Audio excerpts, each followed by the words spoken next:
Hello mga lodi, ayan, magtimpla na naman tayo ng kape ng barako.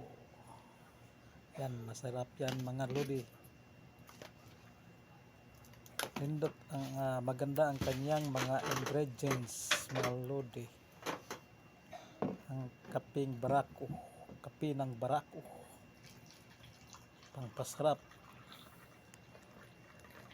Ito ang mga ingredients niya mga lodi. Coffee mix with maca extract, moringa powder, panax, ginseng powder, and tongkat ali extract.